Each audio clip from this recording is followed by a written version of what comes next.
They say that in the darkest time it creates a great man.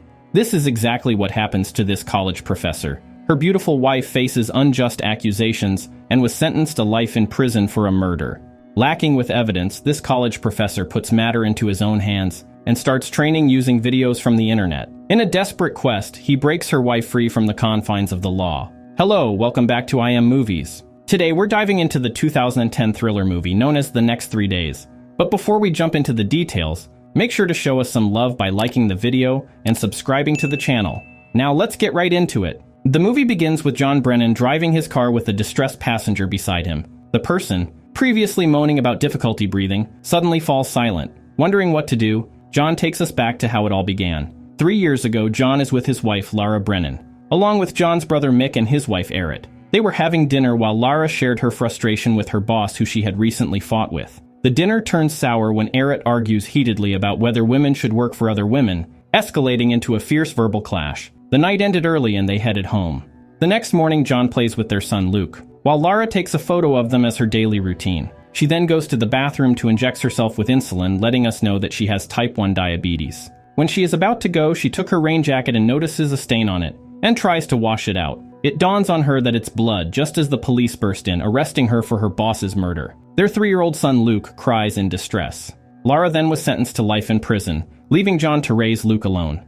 Years passed, but John refused to surrender. He hired a lawyer to appeal Lara's case and maintained regular visits to the prison, bringing Luke along. However, the little boy remained distant, seemingly indifferent to his mother's attempts at connection. John and his lawyer revisited the case details. Lara insisted she had encountered another woman who caused her to lose a button, but lacking concrete evidence, the authorities showed no interest in pursuing this lead. Despite the shaky ground, damning evidence stacked up against Lara. A co-worker witnessed her leaving the crime scene. The victim's blood stained her clothes, and her fingerprints adorned the murder weapon. Realizing the slim chances of success, the lawyer suggested that Lara might never be released. Frustrated and disheartened, John made the difficult decision to part ways with his legal representation. He then visited Lara in prison to deliver the news, and her immediate breakdown revealed the harsh reality of their situation, leaving John with a tear-streaked face. Later that night, John receives a call informing him that Lara has been taken to the hospital. Despite heated arguments with the police and the doctor, he manages to see her for a brief moment. Upon finding Lara handcuffed to the bed with a bandage around her wrist,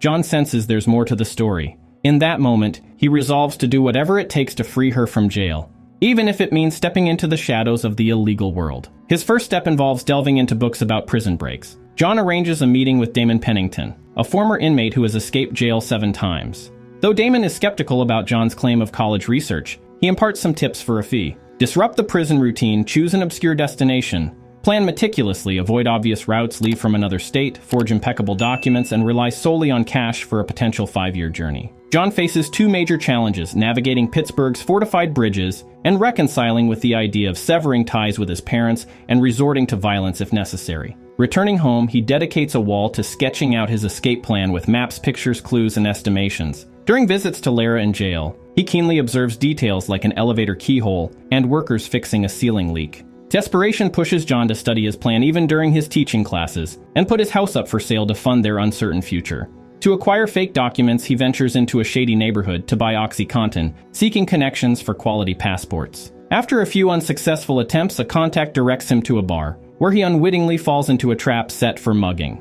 Mike, a peculiar guy at the bar, observes the unfolding events. A few days later, John notices he's being followed by 2 bikes. When he arrives home, the doorbell rings and it's Mike offering his services. John hands over photos and cash, making it clear that future dealings will happen at a different location. Mike agrees, emphasizing that John must flee if he's not there by 2 o'clock. The next step involves buying a gun and learning how to use it. On the agreed-upon Wednesday, John meets Mike at the specified location. Ignoring the late hour, he waits even after realizing it. Eventually, Mike arrives and scolds John for staying, revealing that the car that left earlier belonged to a cop. Mike hands over the fake papers, cautioning John against letting desperation lead to mistakes. John's next move is to learn how to make a bump key capable of opening any door. Following an online tutorial, he decides to test it during his next visit to Lara in prison.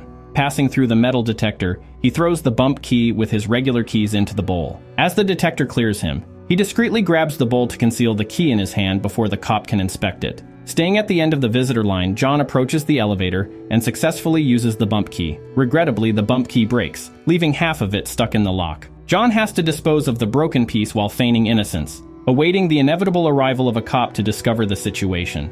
As expected, all visitors face interrogation, and suspicion quickly falls on John when he points out that the security camera missed capturing his face. Despite his anxiety, a lack of concrete evidence allows John to leave. However, the stress takes a toll and he vomits as soon as he steps outside, catching the attention of Detective Quinnan, who becomes increasingly suspicious. Unaware of Quinnan's scrutiny, John starts selling his furniture and avoids his concerned brother. One afternoon, while taking Luke to the park, they receive an invitation to his playmate Carrie's upcoming birthday party. Despite the invitation, John continues his investigation, discovering a new vehicle stopping by the prison. This revelation sparks a breakthrough in his plan: the medical van. Delving into research on Lara's diabetes, John follows the medical van to understand its schedule. He also learns a trick to unlock a car with a tennis ball from an online tutorial. As he pieces together the puzzle, the upcoming birthday party becomes a backdrop to John's intricate and risky plan for Lara's escape. The next day, John employs the tennis ball method to break into the medical van, capturing a photo of his wife's test results.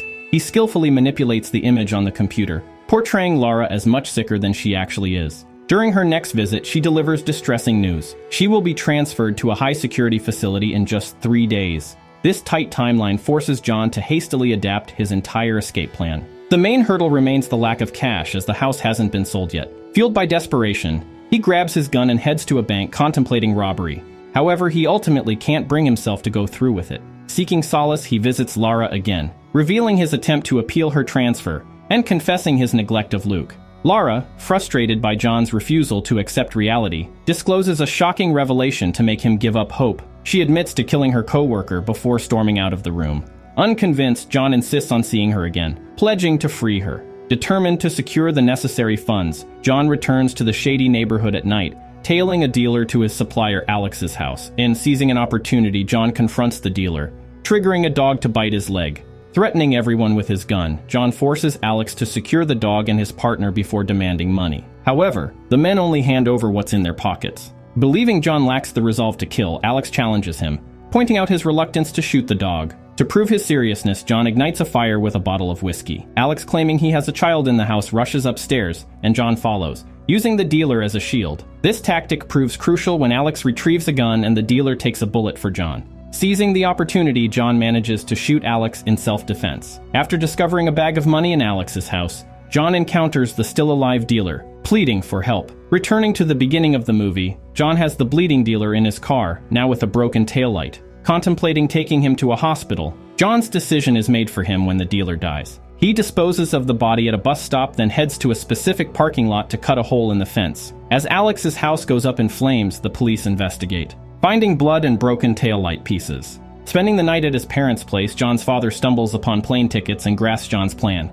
The next morning, John ensures Luke gives his grandparents a heartfelt hug, knowing it might be the last one. His father embraces him, bidding a poignant farewell. Today marks the day John is ready to execute his plan.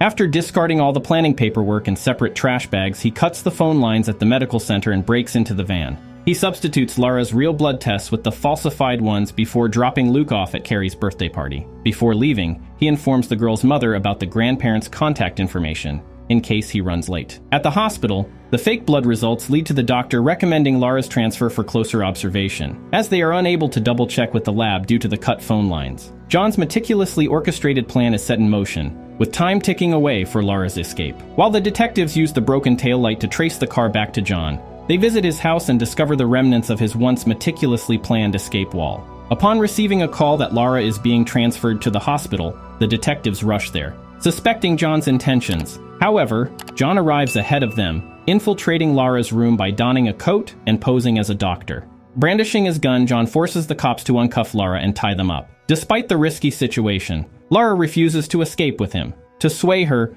John offers his phone, urging her to call Luke and conveying that neither parent will return. Faced with limited options, Lara agrees, changing into the clothes John brought. They slip into an elevator just as a nurse spots them, triggering a security alert. In the lobby, detectives await their arrival, prompting John to press another button seemingly for another floor. Instead, he drops their coats near the stairs before re-entering the elevator. The cops, misled, assumed they had taken the stairs and rushed to the parking lot. Unbeknownst to them, John and Lara exit through the front door. On the streets, John turns his jacket inside out, blending in with a group of Pittsburgh Penguins fans walking across to the train station. They make it onto the subway before the detectives catch up. Anticipating the police presence at the next station, John pulls the emergency brake. Evading capture, they leave the train, conveniently stopping beside the parking lot with the cut fence that John had visited before. They reach the car John had already rented. After successfully crossing the first bridge, their next objective is to reunite with Luke, marking a critical step in their daring escape.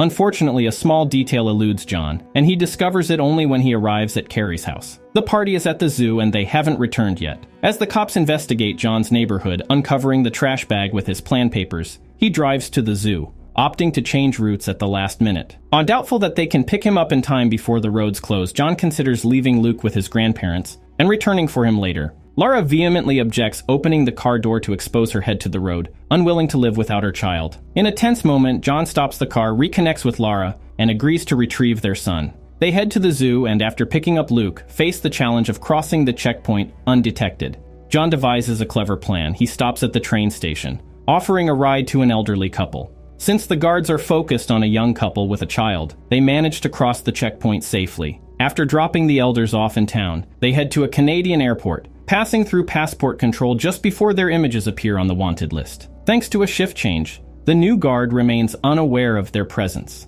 The cops piece together the paper clues from John's trash, finding a picture of Haiti. They attempted to stop all flights to Haiti, but realized it was a deliberate distraction. Quinnen realizes they only found half of the plan, left behind by John to mislead them. Meanwhile, the family successfully boards a plane to Venezuela.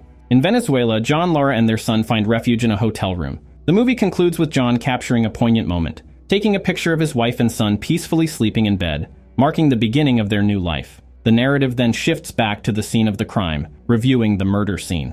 The subsequent events reveal the truth. A robber attacks Lara's boss with a fire extinguisher, creating chaos. Lara mentioned that the robber was in a hurry and unintentionally bumped into her. That's why she got the blood stain on her jacket, and one of her jacket's buttons got removed. She then found a fire extinguisher in front of her car, so she moved it. But one of her colleagues saw her before leaving, making her case unsettled. But Lara was innocent all along. If you'd like to see us recap any other movies or topics you have in mind, just drop a comment and let us know. And don't forget to hit the like button, share this recap, and subscribe to stay updated for the next one. Until next time.